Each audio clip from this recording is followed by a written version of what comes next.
Gostaria de convidar para o painel intitulado Restrições aos Direitos Fundamentais e Crise Sanitária, uma visão comparada, o excelentíssimo Sr. Massimo Luciani, professor na Universidade de Roma. O excelentíssimo Sr. Miguel Nogueira de Brito, professor da Faculdade de Direito da Universidade de Lisboa. Excelentíssimo Sr. Elival Ramos, professor da Faculdade de Direito da Universidade de São Paulo, e o excelentíssimo Sr. Dr. Luís Greco, professor catedrático da Universidade Humboldt de Berlim.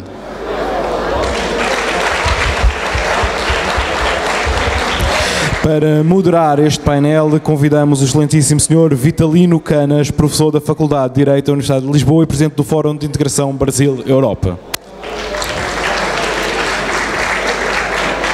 E passo a palavra ao moderador que convidará toda a gente a se sentar, excelentíssimo Sr. Vitalino Canas.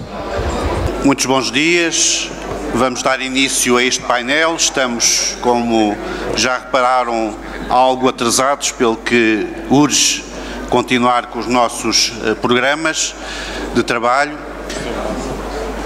Este painel já foi apresentado.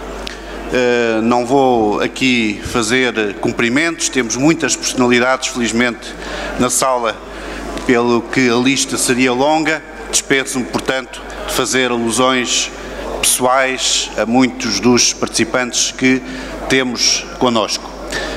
Este painel, fazendo apenas uma nota introdutória, enquanto ainda vamos criando condições para o início das palestras dos nossos intervenientes que estão já aqui conosco. Fazendo uma nota introdutória, este painel tem a ver com uma questão que me parece que a muitos juristas terá assaltado nos últimos tempos. Em quase 2 anos assistimos a uma massiva interferência em direitos fundamentais, que ainda que seja uma interferência, em muitos casos autoconsentida, não deixa de ser uma interferência provocada não por uma qualquer dinâmica política perversa, como sucedeu no passado, mas provocada pela necessidade de enfrentarmos uma situação de emergência, uma situação de pandemia. Muitos sistemas foram testados, o sistema de saúde, naturalmente, à cabeça, o sistema económico, sistemas sociais, mas também o quadro normativo de que disponhamos para enfrentar esta crise pandémica. E muitos constitucionalistas terão, em certo ponto do percurso, feito a pergunta para si mesmos: será que a nossa Constituição estava preparada para enquadrar este tipo de riscos e este tipo de desafios? Em alguns casos, sentimos que a resposta que teve de ser dada pelas autoridades foi uma resposta que ficou no limiar, ou mesmo ultrapassou o limiar da constitucionalidade. E, portanto, está em causa saber se as nossas Constituições e o nosso quadro normativo devem ou não ser, no futuro, adaptados a este tipo de situações que, tudo leva a crer, poderão persistir para o futuro. Temos hoje aqui um excelente painel para debater, porventura, não dessa forma, existe liberdade de abordagem do tema, para debater o tema das restrições aos direitos fundamentais e a crise sanitária, uma visão comparada. Eu vou seguir a ordem que está no programa de que disponho, pelo que iria pedir ao professor Massimo Luciani que fizesse a sua intervenção.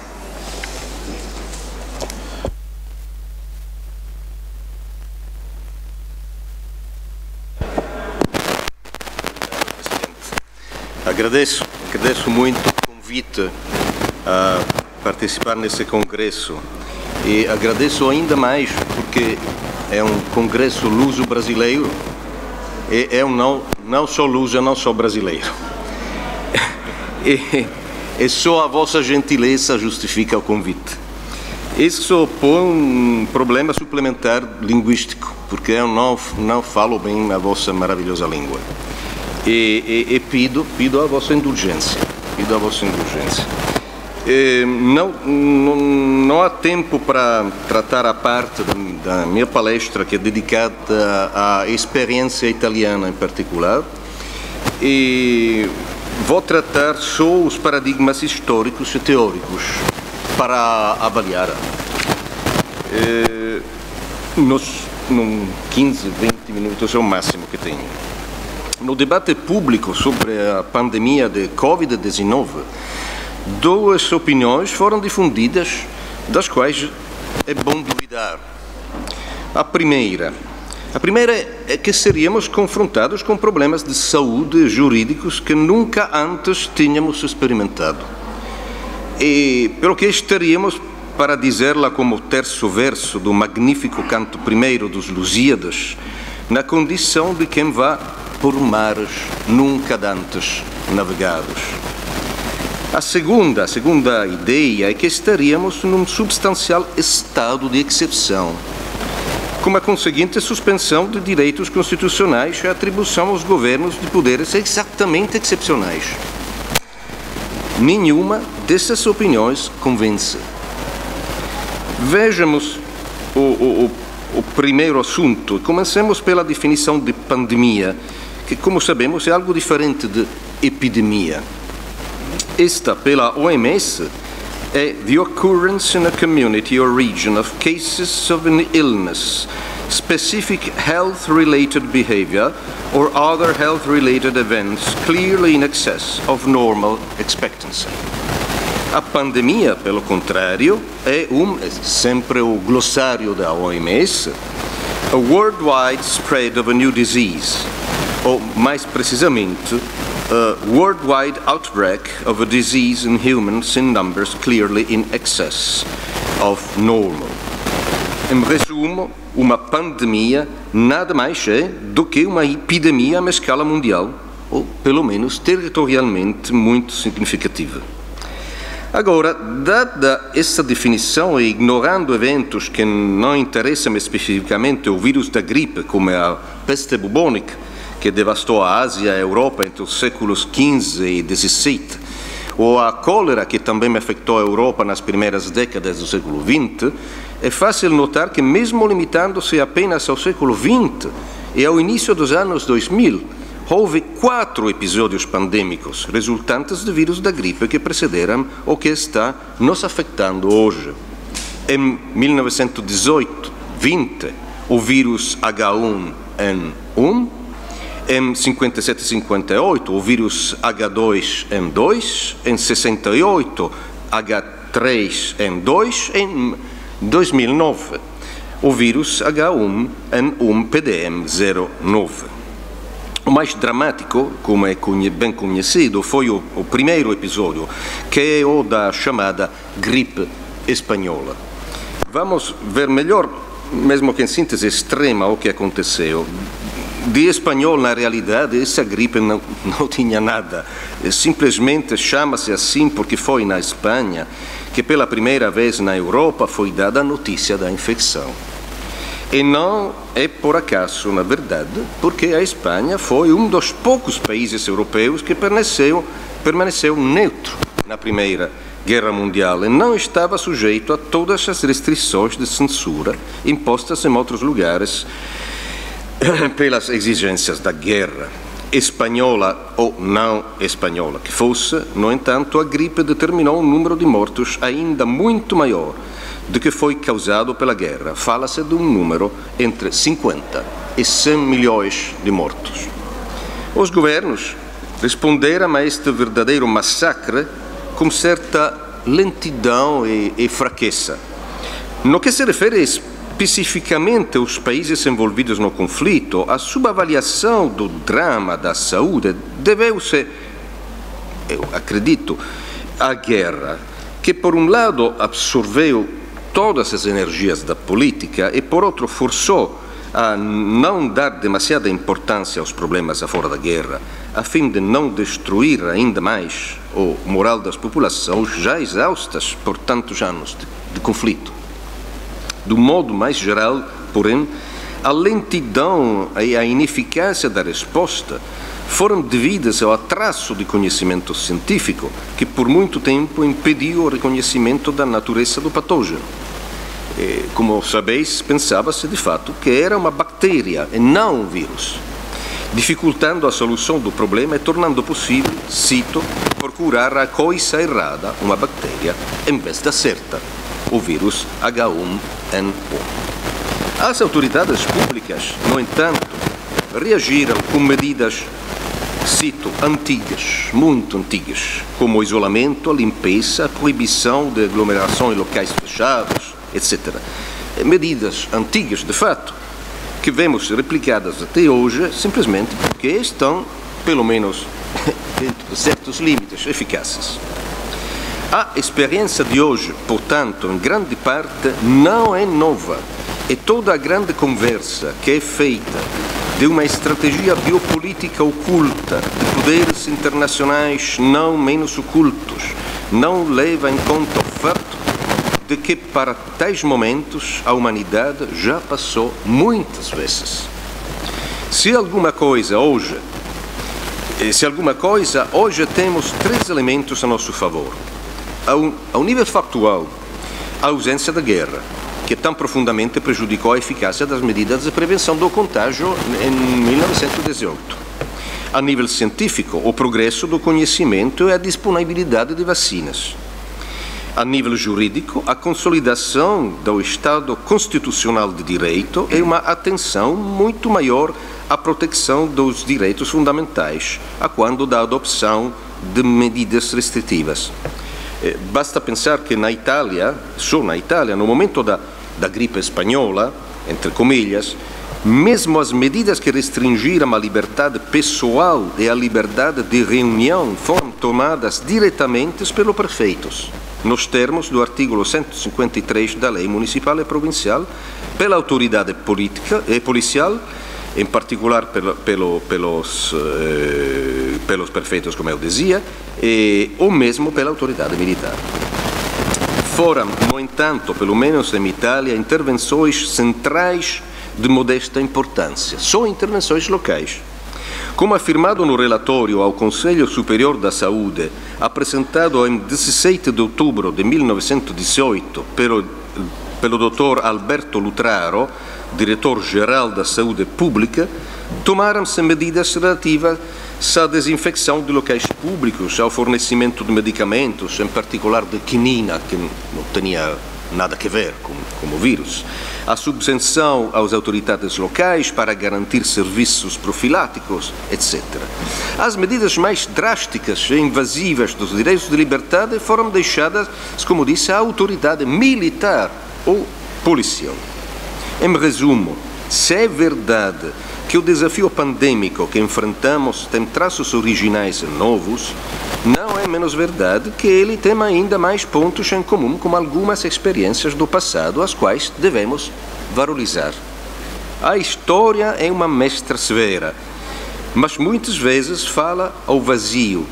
Seria bom estar mais atento às suas indicações. Ao fazê-lo, seria fácil lembrar que, cito, historicamente, o número de mortos em uma pandemia teve variações em grande parte dependentes do número de infectados, da virulência do vírus e da eficácia das medidas preventivas. A crítica generalizada das medidas preventivas tomadas pelos governos em face da pandemia por Covid-19 deve primeiro ter em conta este fato. Chego à segunda ideia, que não é menos difundida do que a primeira e que é a opinião de que mesmo nos países de democracia madura houve um verdadeiro estado de exceção. Não é assim. E não é assim porque estado de exceção e estado de emergência são duas coisas muito diferentes. O estado de exceção marca o ponto de não retorno da legalidade constitucional. O estado de emergência marca o ponto de consolidação da legalidade constitucional. Estas são declarações preventórias e que precisam de uma explicação muito rápida. E elas também precisam de elucidação das suas consequências práticas. Estado de exceção e estado de emergência são duas figuras jurídicas e políticas completamente diferentes. Todos seus elementos se opõem. O primeiro, estado de exceção, está relacionado com o exercício do poder constituinte. O segundo, como exercício do poder constituído. O primeiro é um espaço, pelo menos inicialmente, vazio de direito. O segundo, o espaço da emergência, é um espaço cheio de direito. Os pressupostos do primeiro não podem ser definidos. Os pressupostos do segundo devem ser definidos. O primeiro requer monismo institucional do dictator romano, do Lord Protector, do Soviet, do Duce, do caudillo, do Führer. O segundo altera, mas pressupõe e mantém o pluralismo institucional. O choque entre os elementos destes pares opostos gera uma série de perfis problemáticos, mas limito-me aqui a considerar só a relação entre exceção e emergência, por um lado, e direito, por outro. A exceção tem dois momentos, um destrutivo e outro construtivo da normatividade. O primeiro, como mencionei, é completamente vazio de direito, é cheio de força. O direito não determina seus pressupostos, o direito não determina seu conteúdo. Não determina seus pressupostos, porque o momento destrutivo da exceção escapa completamente da regulação jurídica e as experiências catastróficas, como a do artigo 48 da Reichsverfassung de 1919, estão lá para demonstrar quão ilusório é tentar regulá-lo. Ele não determina seu conteúdo. O escopo e o conteúdo, Umfang und Inhalt, do poder de quem proclama e gerencia a exceção, são totalmente dependentes só do seu poder discricionário. Von seinem Ermessen abhängig sind. Essas palavras são do próprio Schmitt. O segundo momento é preenchido como direito que o detentor do poder de exceção decide construir. É um momento que, como o primeiro, não pode logicamente faltar. O momento destrutivo e desordenante, na verdade, prenuncia o advento do momento da ordenação, sem o que não poderíamos falar de exceção, mas de anarquia, de estado de natureza, de caos. Esta ligação emerge muito claramente no léxico alemão, que na verdade é o léxico do próprio autor que elevou o estado de exceção a fator explicativo e identificativo da soberania, o próprio Schmitt. Não refiro-me tanto ao conhecido dictum do Schmitt que encontramos na abertura da teologia política. Souverän ist wer über den Ausnahmezustand entscheidet. Soberano é aquele que decide sobre o estado de exceção. Quanto a uma outra declaração, desta vez feita pela Verfassungslehre, a doutrina constitucional, ao legislador ordinário, escreve Schmitt, é proibido de realizar um ato de soberania. Das heißt eine Durchbrechung der geltenden Rechtsordnung. Isso é uma violação do sistema jurídico existente. Das heißt, isso é. Nesta perspectiva, o ato de soberania é, por definição, o ato de Durchbrechung da ordem jurídica, de ruptura da ordem jurídica. Com ela coincide perfeitamente, e isto é um facto revelador. O lema Durchbrechung é geralmente traduzido, como acabei de fazer acima, como ruptura constitucional. Mas não se pode negar que ele é carregado com uma intensidade mais profunda de significado. Ele, de fato, não só encerra o ato de brechen, de quebrar, de romper, mas também a maneira em que o ato de romper é realizado, o durch, através. Quem rompe a ordem constitucional passa através dela e passa através dela para chegar a outro lugar de desembarque, a outra ordem, a outra fundação da legitimidade. O destruidor rapidamente torna-se um construtor. Ele pretende marcar a transição de uma ordem constitucional à outra. Uma vez que a exceção se manifestou, em suma, a legalidade constitucional é quebrada e não é possível voltar atrás. A exceção é o ponto de não retorno da de não volta atrás da legalidade constitucional. Nada disso acontece com a emergência. Longe de ser um espaço obscuro que a luz do direito não penetra, a emergência é uma instituição jurídica específica, geralmente explicitamente prevista pelo direito positivo, talvez de nível constitucional, talvez de nível legislativo, e que define as suas condições prévias, as consequências, o alcance e a duração. A declaração do estado de emergência não é um prelúdio para a ruptura da legalidade constitucional, mas para sua confirmação, para sua continuação, para o seu reforço. A emergência é declarada justamente porque o sistema jurídico quer se proteger contra eventos extraordinários que podem afetar pessoas e bens de tal forma que comprometam sua própria consistência ou vínculo de consentimento que o legitima, não porque queira ser aniquilado ou substituído. A emergência é o ponto de consolidação da legalidade constitucional. Mas voltamos muito rapidamente e mais perto ao tema. Se o que tenho tentado demonstrar é correto, temos de excluir que no espaço jurídico europeu, na altura da pandemia, apareceu um verdadeiro estado de exceção. Nenhuma ordem europeia conheceu essa ruptura constitucional definitiva. Aquela passagem dura que a exceção marca irremediavelmente. Ninguém experimentou formas de exercício do poder constituinte. Por outro lado, todos conheceram e vivem um estado de emergência, cada um articulado em diferentes formas e conteúdos em função do nível do risco sanitário, da cultura de cada povo, da força das várias instituições democráticas e de garantia. Então, a nossa tarefa não é falar da exceção, mas da emergência. E se falamos da emergência, e pelo menos de acordo com a experiência italiana, os princípios do Estado de Direito foram despeitados. Também os princípios ditos de Siracusa, princípios elaborados pela doutrina de direito internacional, doutrinas de aplicação, princípios de aplicação do Convênio Internacional sobre os Direitos Civis e Políticos. A eficácia, no entanto, não faltam motivos de preocupação. A eficácia geral das garantias não impediu uma grave falta de clareza de divulgação, bem como violações particulares e prevaricões ocasionais. Nem é claro o mérito das medidas individuais que foram tomadas, sempre foi convincente. Mas isso não é tanto o ponto.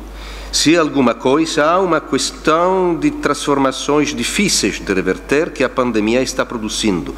Penso, por exemplo, à redefinição dos métodos de trabalho, o impacto que a disseminação do chamado trabalho inteligente terá sobre os direitos sindicais dos trabalhadores. Em suma, e termino, os sistemas democráticos souberam reagir à crise pandêmica e mesmo que nem tudo tenha corrido bem, o Estado constitucional de direito funcionou. Não navegamos à vista. E não devemos ser guiados por líderes excepcionais, por um Vasco de Gama, o forte capitão que a tamanhas empresas se oferece, como escreve Luís de Camões, mas apenas pelos nossos princípios constitucionais, que especialmente em momentos tão dramáticos devem ser partilhados e respeitados como nunca antes. Agradeço a vossa atenção.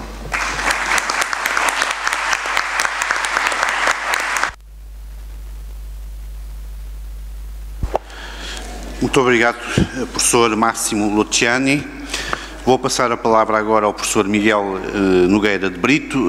Queria solicitar aos intervenientes neste painel, não o fiz no início, peço desculpa, que se mantivessem dentro de 15 minutos para as suas intervenções, para podermos evitar deslizar ainda mais no tempo. Eu vou ter aqui uma atitude relativamente antipática, porque 2 ou 3 minutos antes do final desses 15 vou fazer o aviso. Professor Miguel Nogueira de Brito.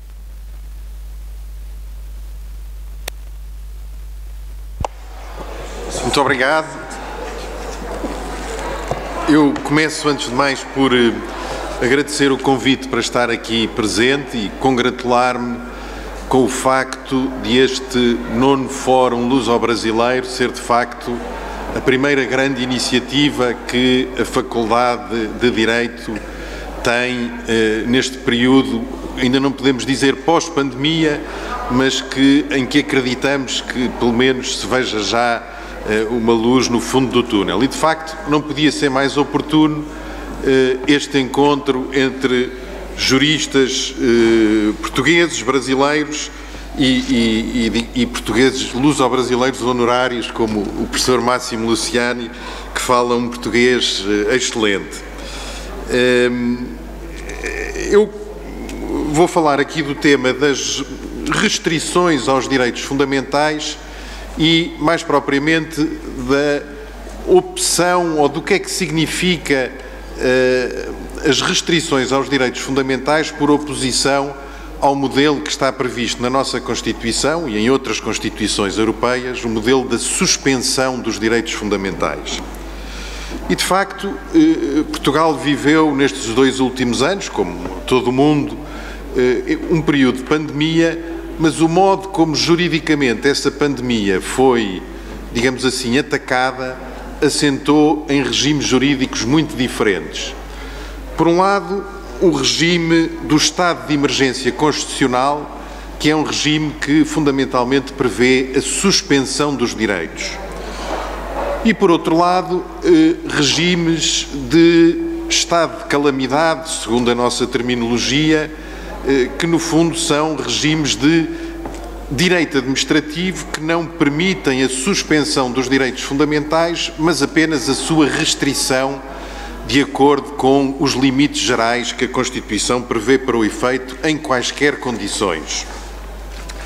Ora, se alguns países europeus, como a Espanha, têm um regime semelhante ao português e fizeram uso dele, a suspensão de direitos, muitos outros países, como a Alemanha, a Itália, a Bélgica, não prevêem esta suspensão de direitos.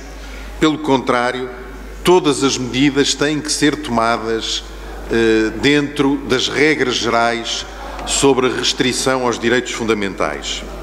E temos ainda o caso brasileiro, em que a situação de calamidade é um dos pressupostos de algo semelhante ao nosso estado de emergência, ou seja, o estado de defesa, mas também pode ser um pressuposto de medidas de alívio financeiro, por assim dizer, previstas na Constituição.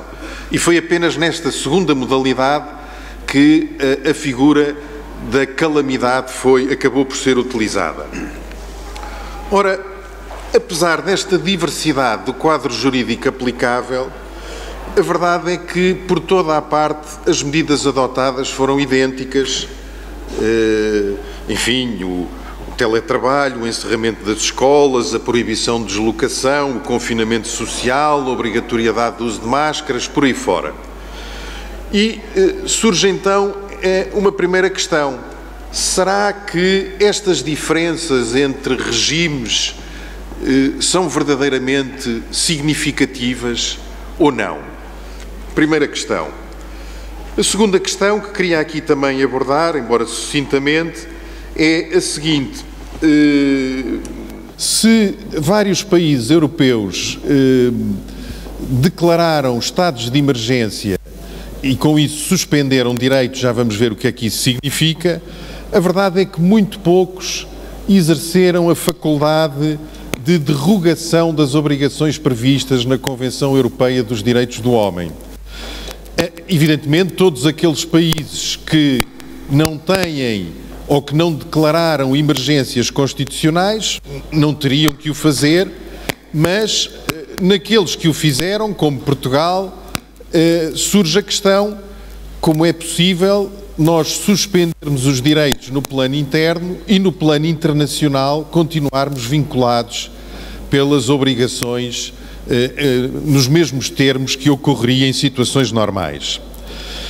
Finalmente, uma terceira questão, uma terceira perplexidade que se prende com o seguinte: não há dúvida que as vacinas por todo o mundo foram gratuitas, mas isso é um fraco lenitivo, como sabemos, para o fosso imenso que se abriu entre aqueles que trabalham na chamada economia do conhecimento e que conseguem trabalhar a partir de casa e aqueles que não o conseguem fazer e sofreram, digamos, economicamente uma situação muitas vezes dramática.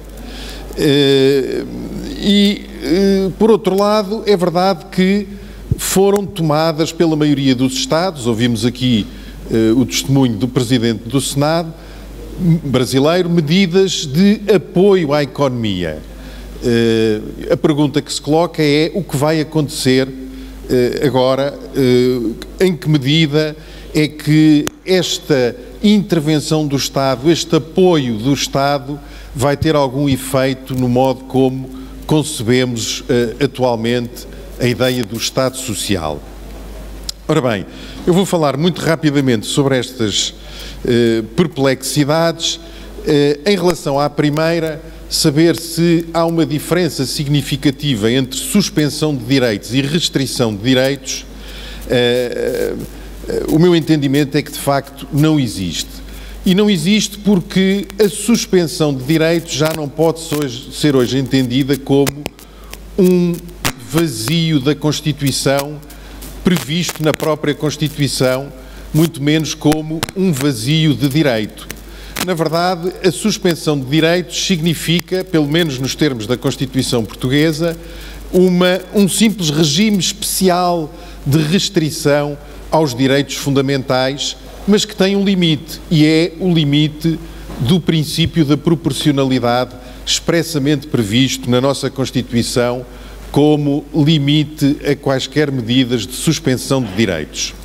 E, portanto, dir-se-ia que a suspensão de direitos permite, nos termos da Constituição portuguesa, afetar o conteúdo essencial dos direitos, algo que não seria possível em termos normais, mas não em violação do princípio da proporcionalidade. Simplesmente, a ideia de conteúdo essencial de direitos é cada vez mais entendida à luz da própria ideia de proporcionalidade e então, de facto, não há uma diferença significativa entre países que prevêem emergências constitucionais, como Portugal e a Espanha, e outros países europeus que não prevêem essas situações de emergência.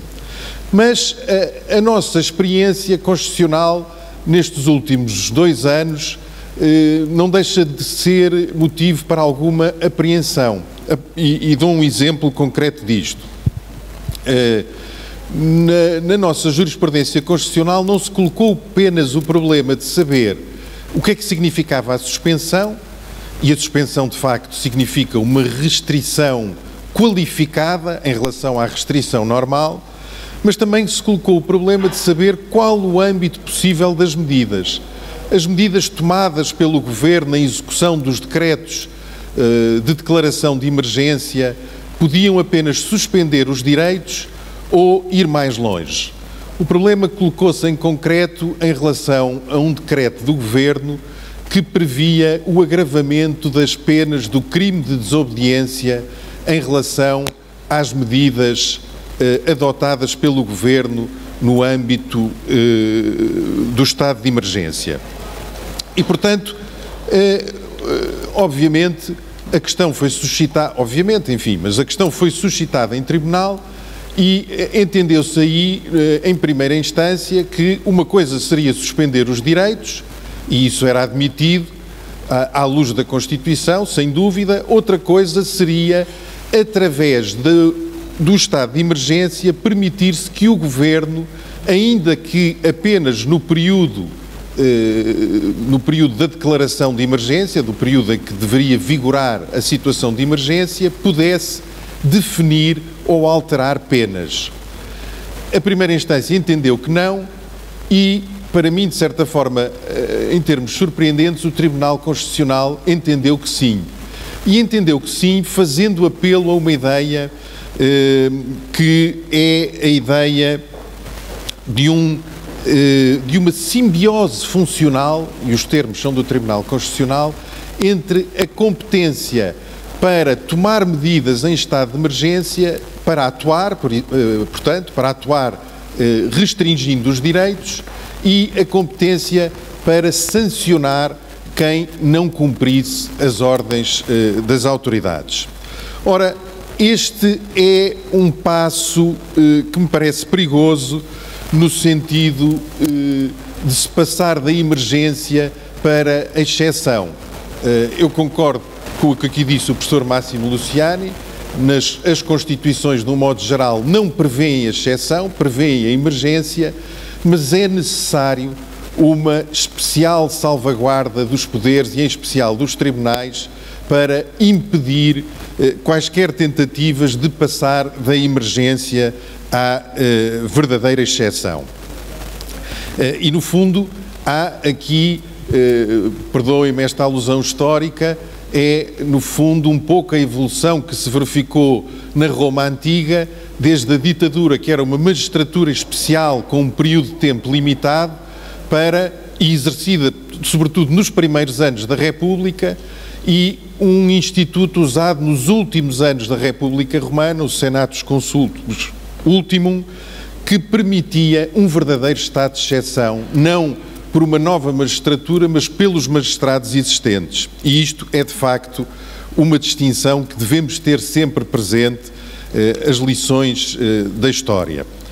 Segundo tema que aqui vos queria referir muito brevemente, o tema da eventual assimetria entre a declaração de um estado de emergência no plano interno e a não derrogação das obrigações decorrentes da Convenção Europeia dos Direitos do Homem.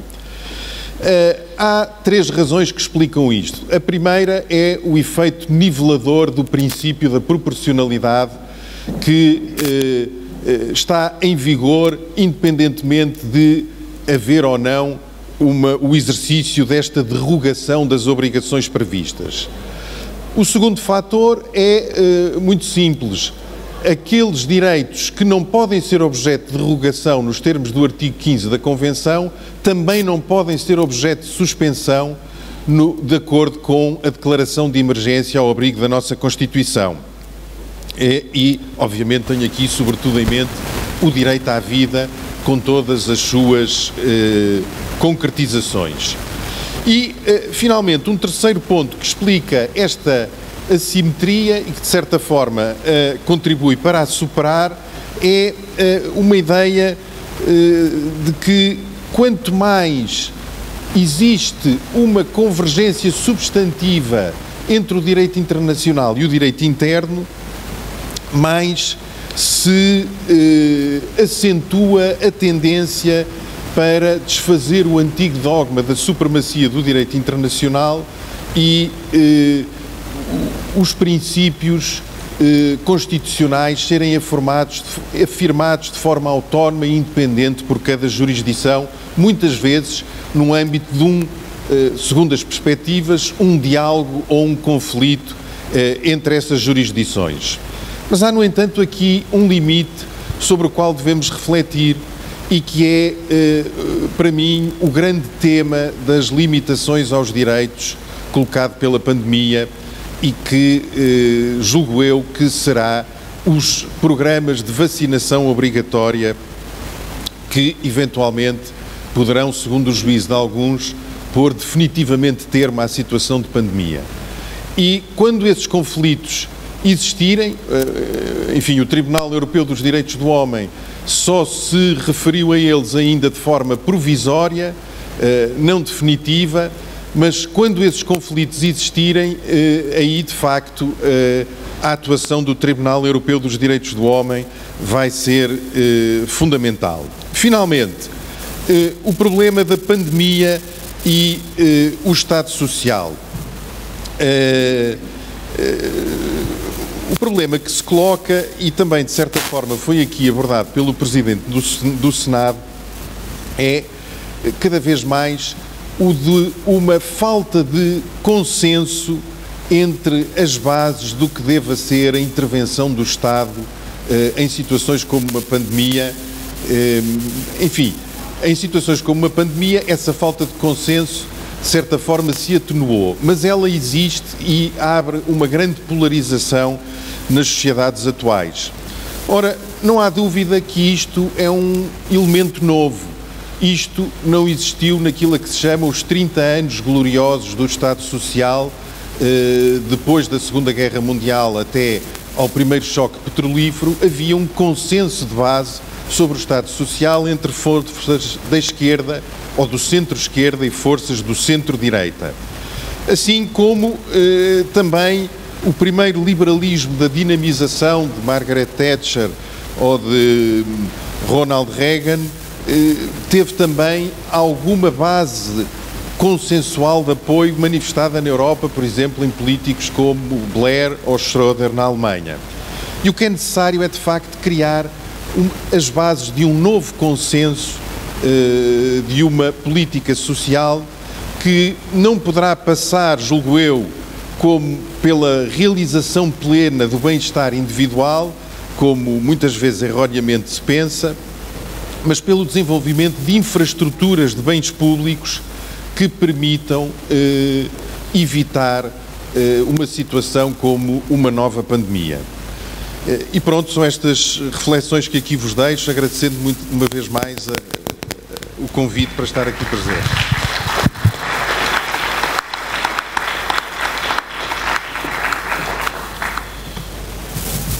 Muito obrigado, professor Miguel Nogueira de Brito. Passamos ao próximo interveniente, o professor Elival Ramos.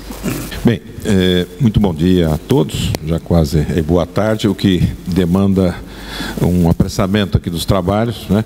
E eu faço então a primeira saudação apenas agradecendo aos organizadores do evento, enfim, aqui as pessoas do professor Carlos Blanco, ministro, professor Gilmar Mendes, e o 9º Fórum Jurídico de Lisboa, e agradecer o convite para dele participar mais uma vez. Cumprimento a todos os presentes aqui e passo desde logo a abordagem do tema. Esse é o problema do sistema de som pós-pandemia, não é isso? Provavelmente ficou sem uso há algum tempo, está protestando hoje aqui. Mas eu aproveito aqui, acho que até por questão de brevidade, já considerações que foram feitas e que são úteis à abordagem do tema para introduzir alguns elementos novos, enfim, de análise, especialmente à luz da experiência brasileira, evidentemente. Essa distinção que foi feita pelo professor Luciani, também pelo professor Nogueira de Brito, entre aquilo que seria uma legalidade constitucional extraordinária, né? E aí os nomes variam, né? Às vezes se fala, inclusive, no Brasil, se usa muito o estado de exceção constitucional nesse sentido, não de ruptura. Outras vezes se fala, enfim, em estado de emergência, etc. No Brasil nós temos dois institutos, o estado de sítio, né, o estado de defesa, e de fato, como foi referido aqui pelo professor Nogueira de Brito, o estado de defesa menciona situações de calamidade. E aqui é importante, isso logo no início da pandemia no Brasil, do enfrentamento, se cogitou a possibilidade de declaração desse estado de defesa. O que absolutamente não procede, não teria embasamento constitucional. Porque, na realidade, a previsão e a referência à calamidade são aquelas calamidades que, eventualmente, tornam o país ingovernável, ou seja, que afetem a governabilidade. E não se trata disso, evidentemente, num quadro de emergência sanitária em que os poderes constituídos estão funcionando e que têm perfeitas condições de enfrentamento através de medidas restritivas, sim, todas elas com base legal e constitucional, mas que não se trata aqui, evidentemente, de suspender um conjunto de liberdades públicas para enfrentamento de uma questão de segurança do Estado, o que seria próprio de um estado de emergência ou de exceção constitucional, nesse sentido que estou aqui empregando. De outra parte, eu quero também colocar como pressuposto que vou me ater à questão da restrição às liberdades públicas, aos direitos fundamentais, nessa perspectiva, em decorrência de medidas restritivas em nome da saúde pública, não dos direitos fundamentais afetados, especialmente os sociais, em consequência dessas medidas, e que demandam, então, medidas de intervenção positiva do poder público, que me levaria, enfim, a uma outra ordem de considerações, embora sejam também questões evidentemente importantes. Bom, e aqui eu confesso que, da minha parte, como observador do direito constitucional, o que me chamou muito a atenção foi uma espécie de recrudescimento de uma visão individualista do direito que ressurgiu em tempos de pandemia. Eu concordo com o professor Luciani que nós não temos aqui rigorosamente uma situação nova, quer em termos de pandemia propriamente dita, já ocorreram outras e certamente ocorrerão novas. E também não tivemos, do ponto de vista da legalidade constitucional, algo diferente. Entretanto, tivemos alguma coisa diferente no plano social, com o reaparecimento do individualismo exacerbado, e que, em alguns momentos, nos faz retroceder, nós estudiosos do direito constitucional, a questões já assentadas de há muito, para reafirmar certos princípios.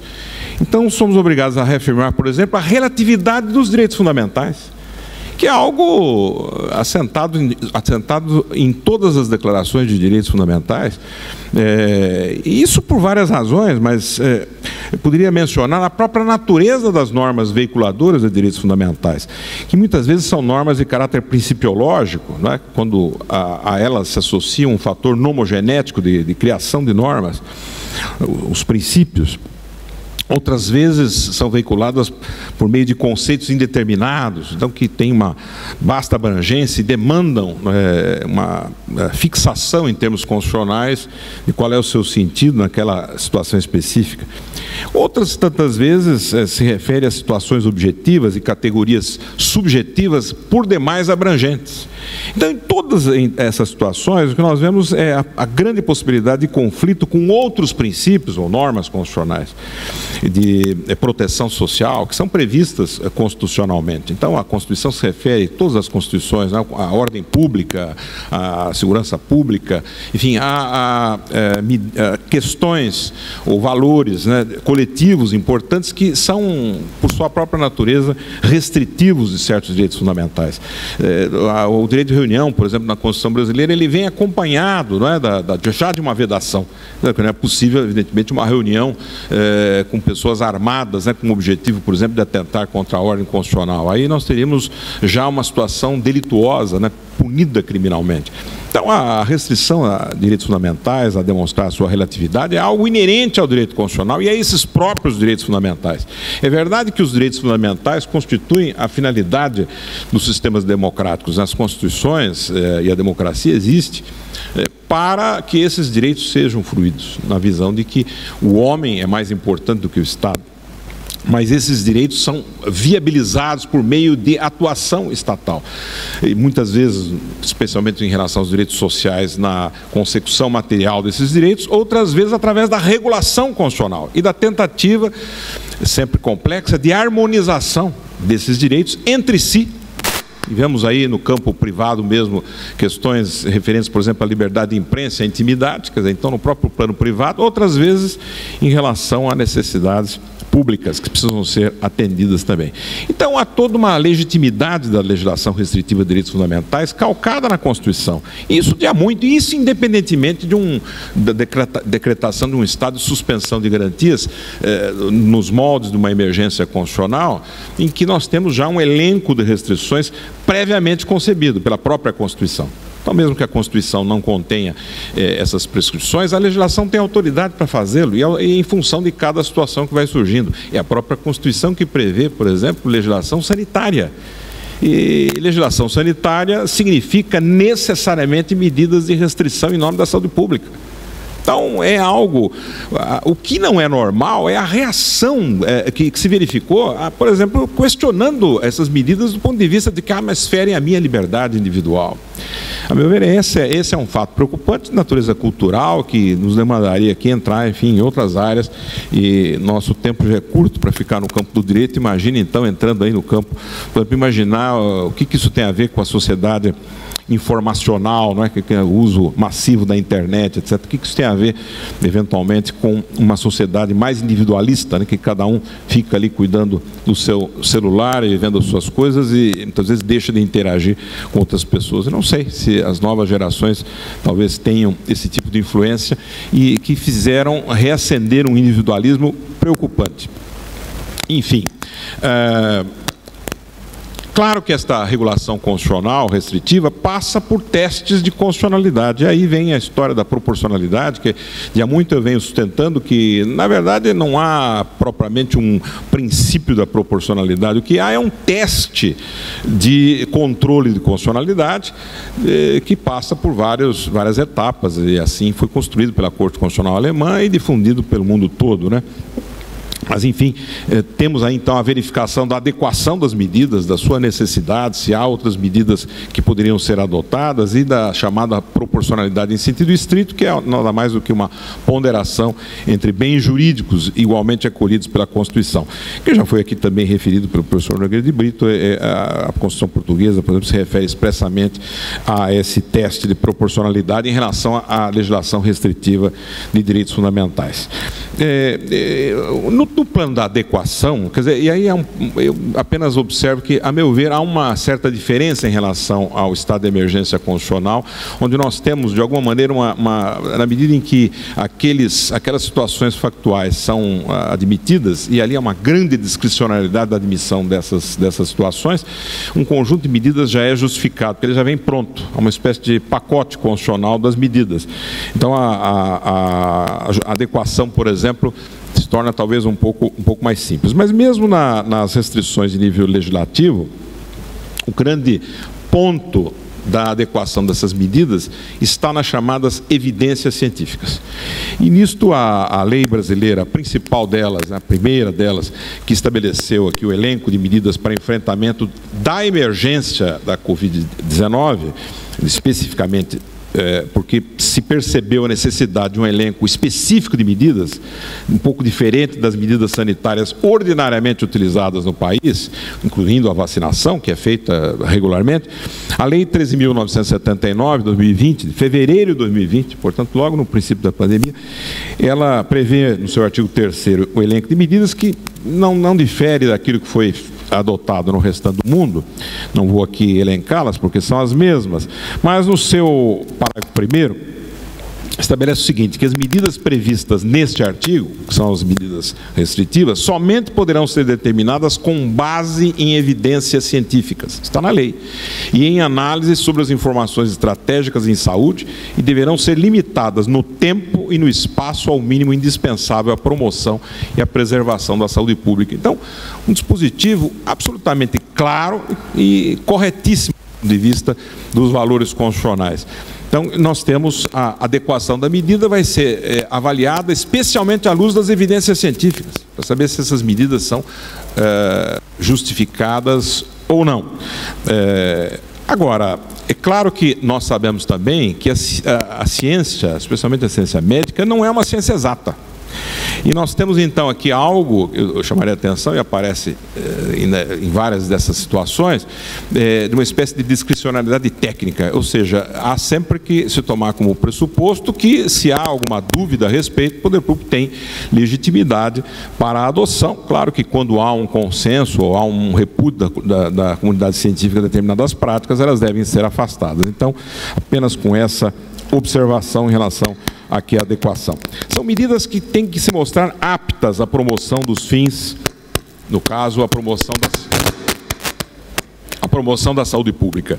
Tem que se mostrar aptas, mas não necessariamente são as melhores medidas. Elas têm que se mostrar aptas, não necessariamente as melhores. Na outra categoria da necessidade, né, quer dizer que também não significa necessidade que não possa haver outras medidas, né, mas é necessário avaliar se essas medidas têm o mesmo padrão de eficácia, similar. E aqui também há o problema da discricionalidade técnica, que mais uma vez aparece. E, finalmente, a proporcionalidade em sentido estrito, que é o aspecto mais jurídico, propriamente, que leva a discussões jurídicas mais importantes, com o choque entre valores que informam as normas colidentes.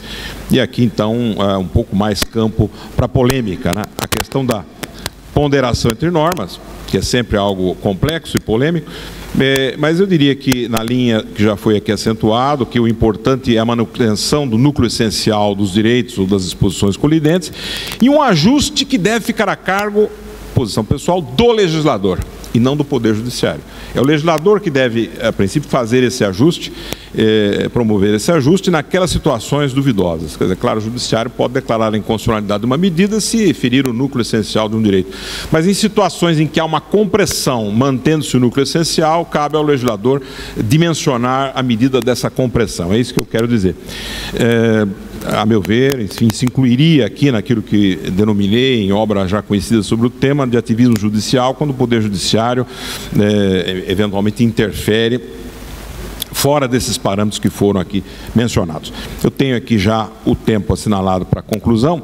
Eu vou dizer que, a meu juízo, a jurisprudência do Supremo Tribunal Federal sobre esse tema andou bem no campo da avaliação de medidas restritivas. Eu cito apenas 3 situações. O Supremo andou se manifestando sobre vários problemas, especialmente de conflitos federativos, de competências, conflitos competenciais, questões de obrigação, especialmente do governo federal, ao fornecimento de insumos de saúde que não estavam sendo fornecidos adequadamente, questões desse tipo mais de caráter federativo. Mas no plano do nosso tema aqui das restrições, eu citaria 3 decisões, ou conjuntos de decisões.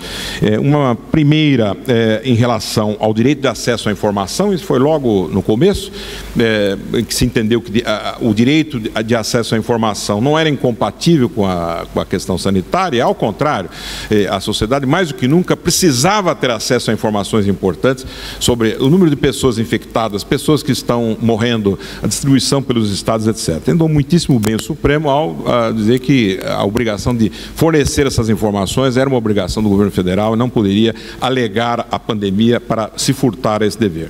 Segundo lugar, a restrição à liberdade de culto. Quer dizer, no Brasil isso foi um tema polêmico, alguns estados, lembro o meu estado mesmo, o estado de São Paulo, editou decreto nesse sentido, estabelecendo em algum momento a proibição de cultos presenciais. Houve variações aqui em alguns momentos de liberação, porque havia uma melhora nos índices, era possível a presença, mas com distanciamento, etc. Em outros momentos houve uma proibição mesmo, o que não significa, entretanto, claro, a proibição à liberdade religiosa, ou a suspensão da liberdade religiosa no Brasil. A liberdade continua existindo, nos seus vários aspectos, liberdade de crença, enfim, é mesmo do culto doméstico, mas o culto público, evidentemente, constitui um risco à saúde, como outras atividades similares.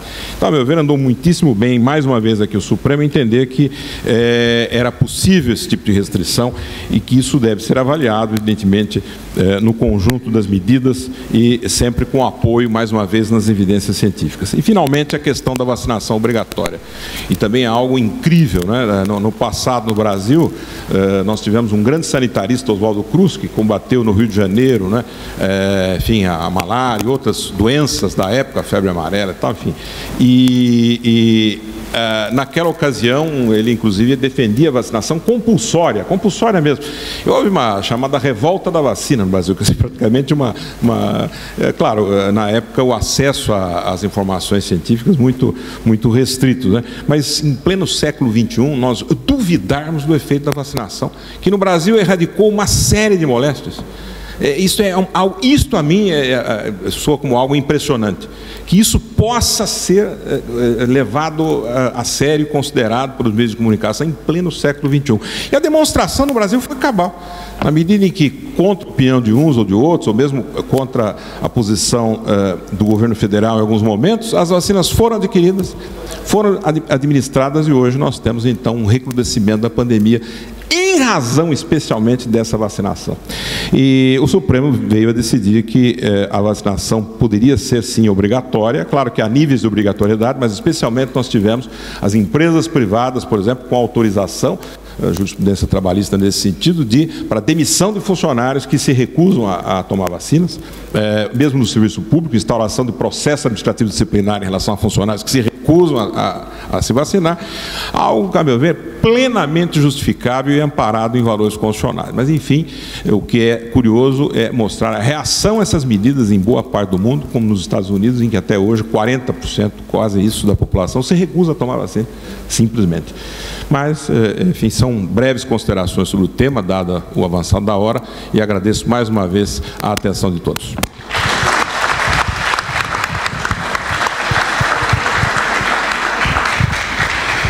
Muito obrigado, professora Elival Ramos, e passo a palavra ao último palestrante, o professor Luís Greco.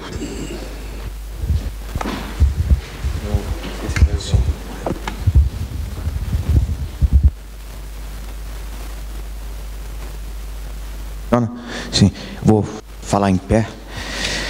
Eu começo cumprimentando todos os presentes, cumprimento a mesa que eu tenho a alegria de compartilhar na pessoa do Dr. Vitalino Canas, cumprimento o ministro Gilmar Mendes, cumprimento o IDP, cumprimento a Faculdade de Direito de Lisboa na pessoa do professor Blanco.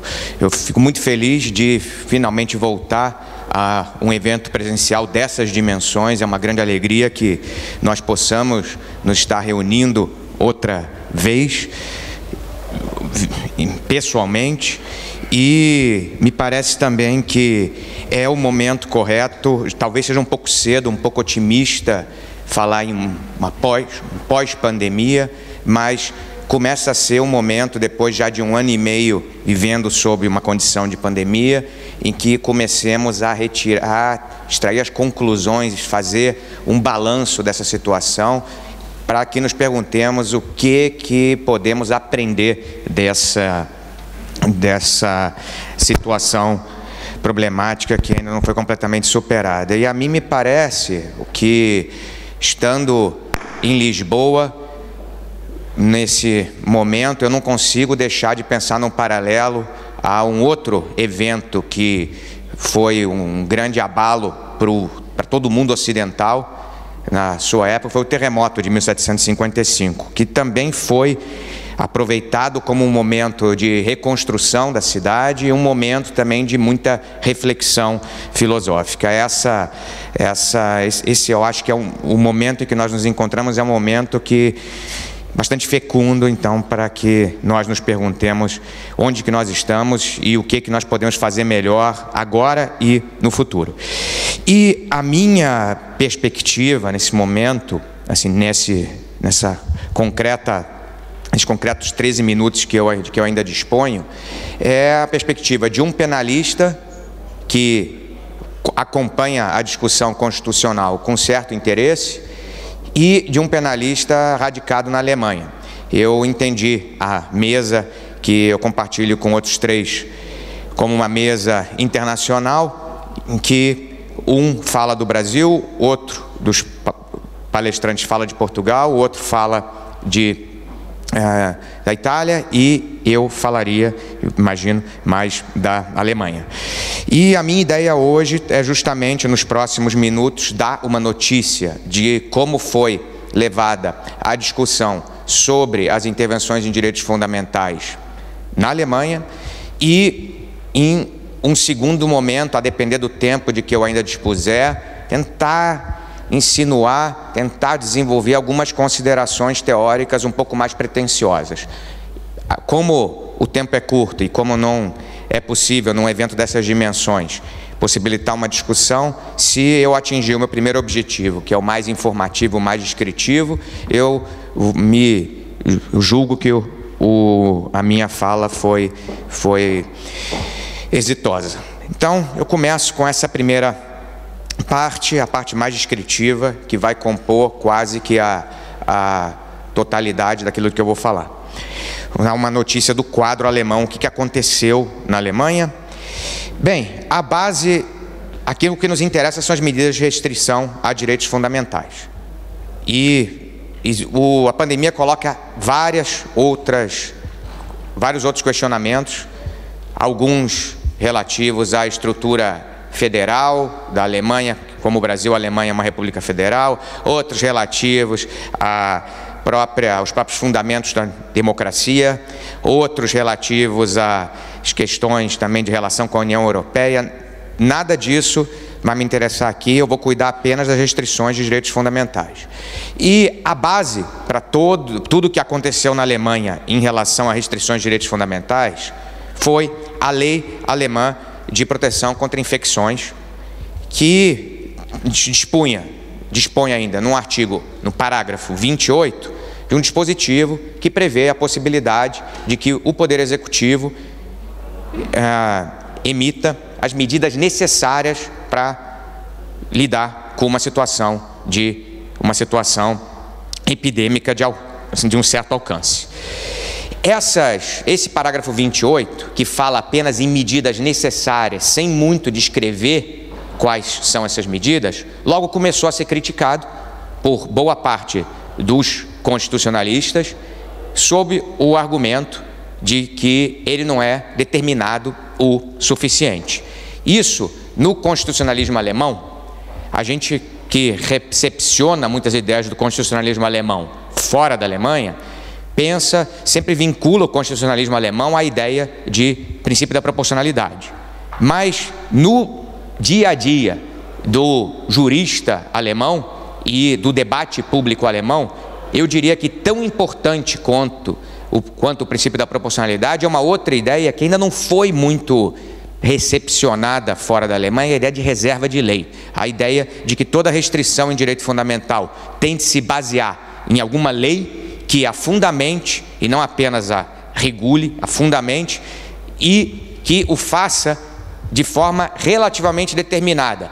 Isso não significa que o executivo não possa restringir direitos fundamentais. Ele pode, só que qualquer restrição de direito fundamental que tenha sua origem em algum ato executivo, em um decreto, principalmente, tem de poder se reportar a uma lei que vai defini-la, que vai prevê-la de forma relativamente clara. E o que se entendeu, e com isso se estava simplesmente atualizando de certa forma a lei alemã de proteção a infecções, se entendeu que esse dispositivo geral que fala em uma possibilidade do executivo tomar as medidas necessárias não é determinado o suficiente e que seria necessário, em razão dos imperativos da reserva de lei, ser mais preciso. E com isso, a partir de novembro, novembro do ano passado, começaram a viger novos dispositivos dentro da Lei de Proteção à Infecção, o 28A e o 28B dessa lei, que prevêem um catálogo das medidas. As medidas que nós todos conhecemos. Que medidas foram tomadas na Alemanha? Medidas como aquilo que popularmente chama de um lockdown, quer dizer, fechamentos de igrejas, de academias de esporte, de eventos artísticos, de universidades, de escolas, de comércio, proibições de contato, por exemplo, pessoas de mais de 2 casas não podiam se encontrar. A partir de pessoas de 3 casas ou mais, não podia haver encontros, ou proibições de saída a partir das 21 horas. A ideia dessa proibição, desse imperativo de recolhimento noturno, não é que as pessoas se infectem na rua, a ideia é que ficam reduzidas as possibilidades de deslocamento à noite, as pessoas vão se encontrar menos, não vão sair para jantar, não vão. E outra também foi imposta na Alemanha por bastante tempo, foram quarentenas para pessoas que viajam, especialmente pessoas que retornam de viagens internacionais, ou proibições de abrigar pessoas de outras cidades em hotéis. Todas essas medidas foram tomadas antes com base no 28 da Lei de Proteção contra a Infecção, agora com base nos dispositivos mais precisos do 28A e o 28B. O 28A e o 28B fornecem, então, a legitimação formal para a imposição dessas medidas. E a discussão maior que acaba ocorrendo tanto no debate público quanto que começa a chegar aos tribunais é a discussão sobre a legitimidade material dessas medidas. E aqui eu tenho o conforto de poder me reportar, em grande parte, o que acabou de expor o professor Elival Ramos. O critério que manejam os tribunais alemães é principalmente o princípio da proporcionalidade. E esse critério é uma análise baseada em 4 perguntas que são sempre formuladas nessa ordem. Primeira pergunta: a existência de um fim legítimo, que nessa situação de pandemia é principalmente a garantia da capacidade de funcionamento do sistema de saúde, um bem coletivo, e, do outro lado, alguns bens individuais, alguns direitos individuais, como principalmente a vida e a saúde das pessoas, e além desse fim legítimo, é necessário passar por 3 outros testes, como também disse o professor Elival Ramos. O primeiro teste é um teste de idoneidade, se pergunta se determinada medida, se dela se pode esperar algum ganho no sentido da promoção desse fim legítimo. E, por exemplo, uma medida que nunca foi imposta na Alemanha, o que me parece sempre bastante interessante, é a medida, a imposição de usos de máscara em espaços públicos abertos. Essa medida nunca foi imposta entre nós na Alemanha, porque se ela fosse imposta, muito provavelmente ela cairia nesse filtro da idoneidade. Eu, quando conversava com meu pai, que mora no Brasil, pelo celular, e o via na rua, às vezes até dentro do carro com máscara. Não sei se chegou a ver esse tipo de obrigação no Brasil, mas esse tipo de obrigação nós nunca tivemos na Alemanha. Ou o terceiro nível da análise é a pergunta pela chamada necessidade, que o professor Elival acabou de descrever também, necessidade no sentido de buscar o meio menos gravoso entre os meios igualmente idôneos. E a quarta e última pergunta é a proporcionalidade em sentido estrito, quer dizer, uma ponderação ampla entre o que se sacrifica em liberdade e o que se espera ganhar em fim legítimo no momento em que se impõe a medida. E aqui a gente se encontra na situação especialmente delicada de que há muito pouco que nós ainda sabemos, de forma que o legislador numa democracia, é ele que vai ter de tomar as decisões, realizar as ponderações difíceis, se tem de reconhecer aquilo que o constitucionalismo alemão chama de prerrogativa de avaliação do legislador. E essa foi a postura dos tribunais, principalmente administrativos alemães, e quando tiveram de examinar as medidas, uma postura bastante, vamos dizer assim, permissiva em relação às atividades, principalmente do Poder Executivo. Foram muito poucas as medidas na Alemanha que foram declaradas ilegítimas. Uma que foi declarada ilegítima, por exemplo, a decisão do Tribunal Superior Administrativo da Baviera, foi uma regra que chegou a viger na Baviera, chamava da regra dos 15 quilômetros, uma proibição de que a pessoa saísse da sua cidade e se afastasse mais de 15 quilômetros dela. E o tribunal cassou essa regra, principalmente com base num outro princípio que não é o princípio da proporcionalidade, o princípio da determinação das intervenções em direitos fundamentais. A ideia é, ninguém sabe quando se alcançam esses 15 quilômetros, ninguém consegue cumprir essa regra. Ou outra decisão também do Tribunal Superior Administrativo da Baviera, mais para o início da pandemia, foi uma decisão que afirmou que seria ilegítima, por violar o princípio da igualdade, a imposição de fechamento apenas dos esportes de massa, não afetando os estabelecimentos de esporte individual. E isso acabou sendo corrigido rapidamente pelo executivo bávaro, simplesmente se proibiu também o esporte individual e acabou o problema. E o Tribunal Constitucional Federal alemão se manifestou ainda muito pouco sobre as medidas da pandemia.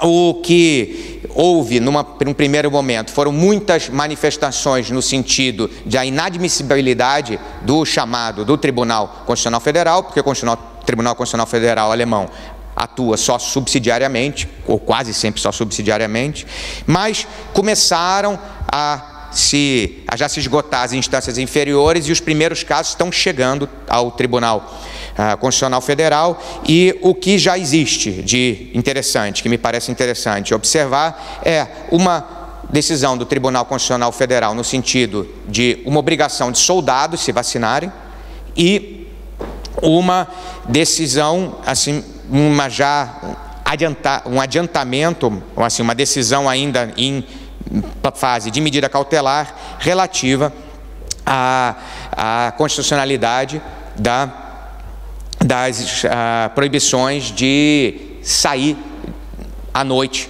nas ruas. Isso o Tribunal Constitucional Federal considerou que não é manifestamente inconstitucional.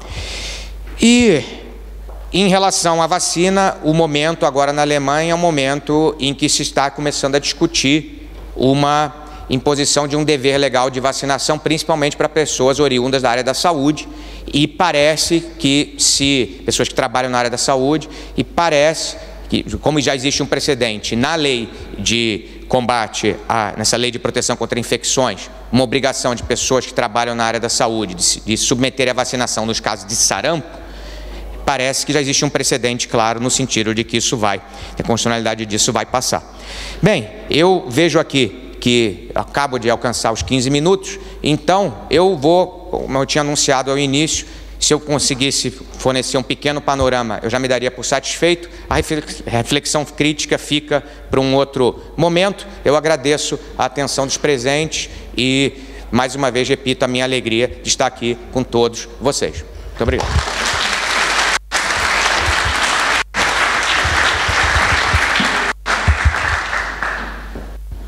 Muito obrigado, professor Luís Greco. Nós vamos ter então de concluir este painel. Infelizmente não temos tempo para um debate, também não temos tempo para um coffee break, portanto teremos a sequência imediata do painel que se segue. Queria apenas, não vou fazer um resumo daquilo que foi dito pelos palestrantes, 4 intervenções muito interessantes. Queria sublinhar a perspectiva histórica que aqui nos foi deixada pelo professor Máximo Luciani, e em relação aos 3 demais intervenientes, queria sublinhar aqui o aspecto que das suas intervenções resultou, que é de importância do princípio da proporcionalidade que adquiriu e que foi muito ressaltada nesta crise. Mais do que a conceptualização ou a diferença conceptual entre várias figuras jurídicas de restrição, suspensão, condicionamento, conformação legislativa, a verdade é que esta crise pandémica revelou que as respostas que se lhes deve dar são sobretudo respostas que devem ser enquadradas pelo princípio da proporcionalidade. E os 3 últimos intervenientes, com maior ou menor extensão, deixaram isso bem sublinhado. Muito obrigado a todos e vamos passar para o próximo painel.